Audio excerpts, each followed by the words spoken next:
Story 1. It was in the fall, early October, when me and my 3 siblings went to visit our mom at her apartment.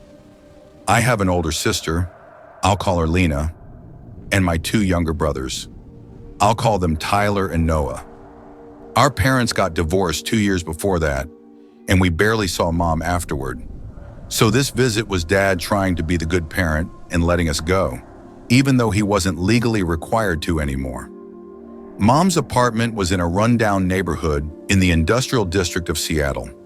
A lot of big empty warehouses and faded brick buildings around, but the whole place always felt strangely deserted and quiet, even though it wasn't completely empty. The entrance to the complex was through a long, narrow service road, basically a dark alley lined with overflowing dumpsters and flickering orange streetlights. Mom's place was on the 2nd floor, small and cozy, full of soft furniture, random decorations, and that warm cinnamon smell that always made it feel like home. We loved going there. Downstairs lived 2 kids we'd become friends with on previous visits, an energetic boy named Ryan and his quick-witted sister Maya. We usually played in the cracked parking lot next to that alley. Tag, cops and robbers, kickball, whatever came to mind. But this particular day, Ryan suggested we play hide and seek at night. The idea felt thrilling and a little scary, exactly what we wanted. We all agreed at 9 p.m. sharp, we'd leave the apartments and start the game. Darkness came fast in October. By 9 o'clock, the parking lot was swallowed in shadows, only the tall, rusty orange lamps giving any light. We did the usual rhyme to pick the seeker. Ryan ended up being it. Everyone scattered. Lena and I ran together. She always took charge, and I felt safer sticking close to her. We went behind the building to the rear loading area with the huge metal dumpsters. We slipped even deeper into the narrowest part of the long alley, where the brick walls closed in tight. We crouched low, hearts pounding with giddy anticipation. "They'll never look this far," Lena whispered, her breath warm against my ear. We stifled giggles, waiting. Minutes dragged. Excitement faded into restlessness. The night sounds amplified. Distant traffic hum, wind rattling loose gutters, our own breathing too loud. Lena suggested we give up and head back. We edged out from behind the bins, stepping into the open stretch of the alley. That's when the world tilted. At the far end, bathed in the harsh cone of a single overhead bulb, stood a towering silhouette. Too tall for a normal person, unnaturally elongated, as if stretched on invisible stilts. The light poured straight down, plunging the face into deep shadow beneath a wild, multicolored mop of hair that exploded outward like a chaotic halo. Clothes billowed in loose, mismatched layers.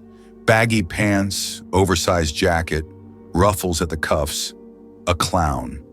But not the cheerful kind from birthday parties. This one didn't move, didn't blink, just stared. Terror bloomed in my chest like cold fire. My mind raced. This isn't real. Clowns don't just stand in alleys. Why is he so tall? Why isn't he moving? Is he waiting for us to come closer? Lena's hand clamped over my mouth before I could gasp. She yanked me backward, whispering urgently, "Back! Now!" We retreated, stumbling over debris, hearts hammering so hard I thought they'd burst. Every step felt like it took forever. The alley seemed longer on the way back, walls pressing in, shadows shifting like they were alive. We burst out into the parking lot and almost ran straight into Tyler and Maya. We told them everything in a rush, voices shaking. They didn't believe us at first, until we showed them. The clown was closer now, slowly waving one pale hand. Under the light, we finally saw the face clearly, all blacked out, like they didn't want to be recognized at all. Only the wide gleaming eyes stood out, terrifying to a kid. I kept thinking, those eyes are looking right through me. He knows my name. He knows we're here. My legs felt weak, like they might give out any second. Then Maya screamed, "There's another one!" Behind us, stepping out of deeper shadows near the dumpsters. A second clown, even taller, bright lime green curls, legs impossibly long. The sight hit me like a punch. Two of them, not one random weirdo, but two. Working together, watching us the whole time. Pure panic. We ran, Tyler and Maya to their ground floor apartment, Lena dragging me up the stairs to Mom's. My mind screamed, what if they follow? What if they're already inside? What if they were waiting for this exact night? Noah was already inside, pale and shaking, telling Mom his story. He'd hidden in the small inner courtyard behind thick bushes, heard footsteps, thought it was Ryan, but when he looked up, a clown was staring straight down at him from above.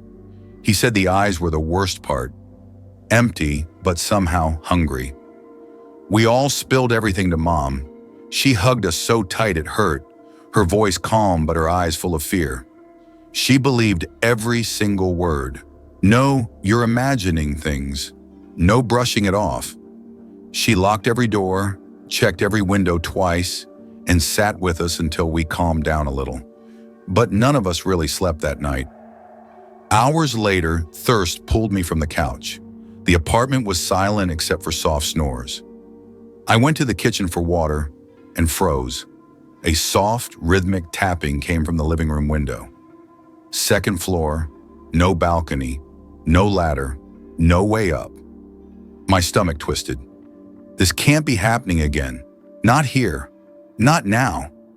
I told myself it was just a branch or wind or imagination, but the tapping kept going, slow, deliberate, like someone testing if we were awake. I don't know why I looked. Curiosity mixed with stupid bravery. I lifted the blind just a little and came face to face with the same clown from the alley. Blackened face pressed to the glass. Eyes locked on mine, inches away. So close I could see the faint cracks in the makeup, the way the black paint gleamed under the streetlight outside. For a split second I thought, this is it. He's going to break the glass. He's going to take me. No one will hear. I screamed louder than I ever have. Ran to Mom's room. She rushed out, turned on every light, yanked the blinds open. Nothing. Gone. Vanished into the night. No footprints, no ladder marks, no explanation. She held me until morning, promising we were safe, stroking my hair and whispering that it was over. Nothing else happened that weekend, but that image never left me. Sometimes I still wake up in the middle of the night thinking I hear tapping on my window. I wonder, why us? Why that night? Did they know we were coming? Were they waiting specifically for kids playing in the dark? To this day, I can't stand hide and seek in the dark. I avoid narrow alleys like the plague. And every October, when the nights get long and cold, that memory comes back crystal clear, sharper than ever. And deep down, a quiet voice keeps whispering. They chose not to come after us that time, but they could have. They easily could have. Story 2. I was 12, stuck in that awkward middle school phase, walking home from Lincoln Middle School in a quiet suburb of Portland. Every afternoon, the route took me past the old Victorian on Elm Street, a sagging, paint-peeling monstrosity with cracked windows like empty sockets and a yard choked with weeds. Kids called it the witch house, dared each other to touch the gate. I hated passing it. Something about its stillness felt predatory. My friends teased me for flinching every time we went by together. It's just an old dump, they'd say. Nobody lives there. But I always hurried, eyes fixed ahead. Then in mid-October, my friends started staying for after-school clubs. I walked alone. The first time, I felt eyes on me. Glancing up, I saw a shape in the upstairs window, motionless, silhouetted against pale curtains. Male, female, impossible to tell. Heart racing, I sped up. Next day, same thing, and the day after. Every afternoon, that silent watcher tracked my progress. I told my friends. They laughed it off as an early Halloween scare. I tried to convince myself they were right, but the dread grew heavier each time. A week before the 31st, the watcher moved outside. As I approached, a tall figure stood on the sagging porch, dark against the peeling white columns. I forced myself to keep walking normally, chin up, pretending bravery. Big mistake. The figure lunged down the steps in a sudden, fluid rush. Heavy footsteps pounded behind me. A rough male voice shouted garbled nonsense, angry, incoherent. Adrenaline flooded me. I sprinted, lungs burning, legs pumping. He gained. Panic sharpened every sense. The slap of shoes on pavement, his ragged breathing closing in. I veered into a side alley, diving behind a rusted green dumpster that stank of week-old garbage and motor oil. I crouched low, pressing against cold metal, trying to silence my gasps. Footsteps slowed at the entrance. He muttered to himself, low, disjointed words that made no sense. Closer, breathing audible now, harsh and wet. I squeezed my eyes shut, praying. Every muscle screamed. If he looked. Then, miraculously, the steps retreated, fading into the distance. I stayed frozen for what felt like eternity, ears straining. Silence. Finally, I peeked. Empty. I ran the rest of the way home, bursting through the door in tears. Dad called the police immediately. Officers listened patiently as I described the house, the chase, the hiding. They promised to check. Next day they returned. The house had stood vacant for over a decade. No utilities, no recent ownership activity. Likely a transient or vagrant squatting inside, using it as shelter and deciding, for reasons known only to him, to terrorize a passing kid. No arrests, no further incidents. Case closed. I'm 23 now. I still avoid houses that look forgotten. Every overgrown lawn, every dark window pulls me back to that afternoon. The voice, the footsteps, the suffocating certainty that if I'd been slower, he would have caught me.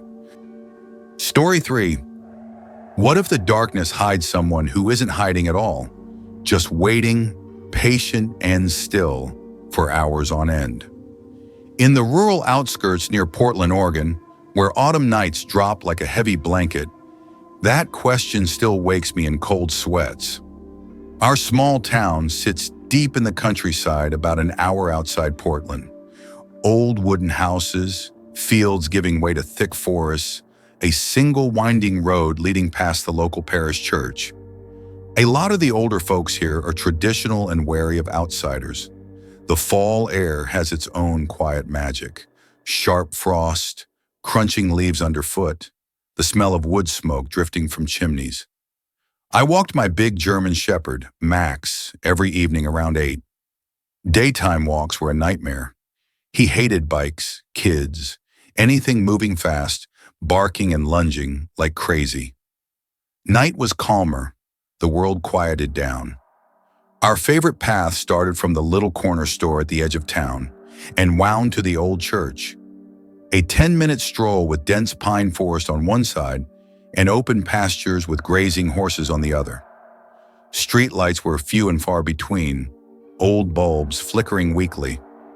That particular evening, leaves swirled in the breeze, and I lost myself in thought, Max trotting happily ahead.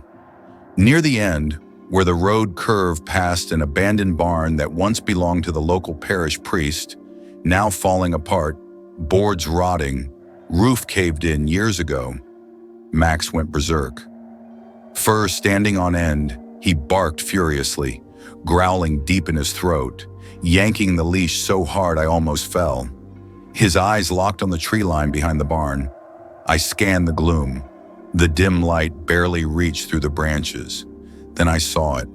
20 meters back, half hidden by trunks, a figure knelt in the underbrush. Dressed head to toe in white, robe-like fabric catching faint moonlight in silvery gleams. Back straight, posture rigid, facing my direction. Not hiding exactly, just there, completely still. Chills raced down my spine. Max snarled louder, pulling toward it. I hauled him back, whispering, "Easy, boy." The figure didn't flinch, didn't stand, just watched. My mind raced. Lost hiker? Drunk local? Something much worse? I didn't stick around to find out. Gripping the harness tight, I dragged Max away at a fast walk, fighting the urge to bolt. If it hadn't noticed me yet. We reached the lit churchyard in under a minute. A few locals lingered near the entrance. I almost told them everything, but held back. What could I say? Someone in white kneeling by the trees? They'd think I was losing it. The walk home was the most nerve-wracking of my life. Every few steps I glanced back, expecting to see pursuit. Max stayed tense, ears up, no more curious sniffing. Safe at home, I locked every door, checked windows twice. Sleep came in fits. Around midnight, sirens wailed. Multiple vehicles, long and urgent, echoing across the fields. They went on for nearly 40 minutes. Morning news. The old barn had burned to the ground overnight. Charred beams, smoke still rising. Locals blamed bored teens pulling a stupid prank.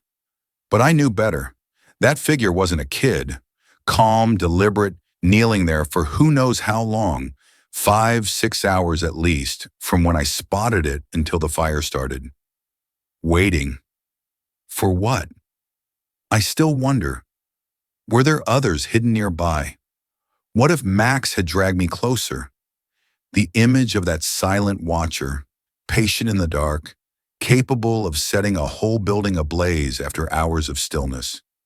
It chills me more than any ghost story. I avoid that road now. Some nights when the wind rattles the shutters, I picture white robes among the trees, waiting again.